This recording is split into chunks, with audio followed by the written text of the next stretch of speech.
Mga kababayan, mabuhay! Ito si Pastor Conrad Tolosa, sumasa inyo mula sa Institute of Christian Thought. Ang tao ay nilikha ng Diyos na may tunay na kaalaman, katuwiran at kabanalan. Malaya siyang sumamba at maglingkod sa Diyos.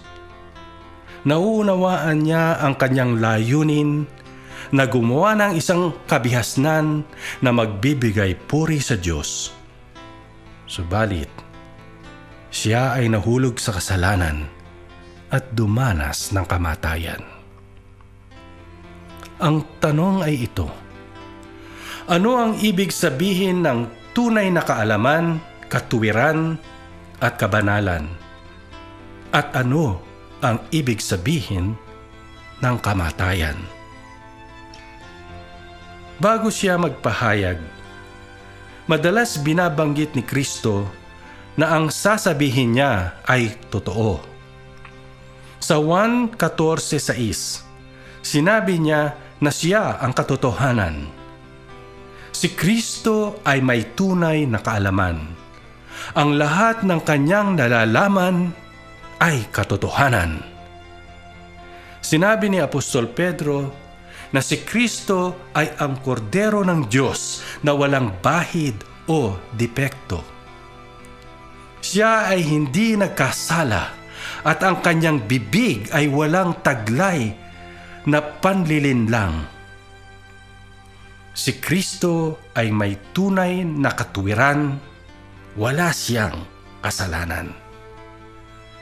Sa Lucas 1:35, tinagurian si Kristo na ang banal. Siya ang ipinangako ng Diyos na tagapagligtas ng kanyang bayan. Siya ay nabuhay sa mundo para sundin lamang ang kalooban ng Diyos.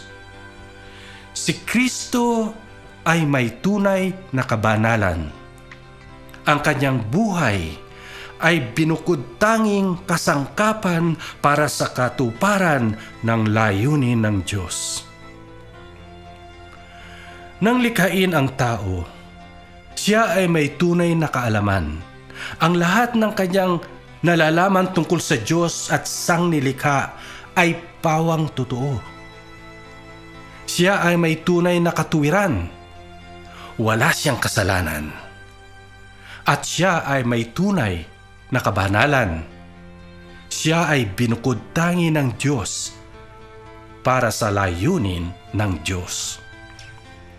Binigyan ng Diyos ang tao ng kalayaang makapagdesisyon sa sarili, ngunit hindi ang kalayaang makapagsarili.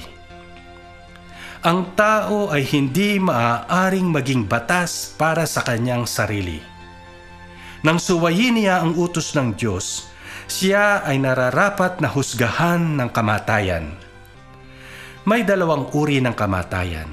Una, kamatayang espiritual. Ang paghihiwalay ng espiritu ng tao sa espiritu ng Diyos. At ang ikalawa ay kamatayang pisikal. Ang paghihiwalay ng kaluluwa ng tao sa kanyang katawang lupa. Nang araw na nagkasala ang tao, siya ay agad dumanas ng espiritual na kamatayan. Marami pang taon ang lumipas bago siya namatay ng pisikal. Panahon na upang harapin ng mga Pilipino ang kani-kanilang personal na responsibilidad. Ang pang-13 artikulo ng Biblical Christian Worldview ay ito: ang tao ay nilikha na may tunay na kaalaman, katuwiran at kabanalan. Ngunit siya ay nahulog sa kasalanan at nawalay sa Diyos. Ito si Pastor Conrad Tolosa, sumainyo mula sa Institute of Christian Thought.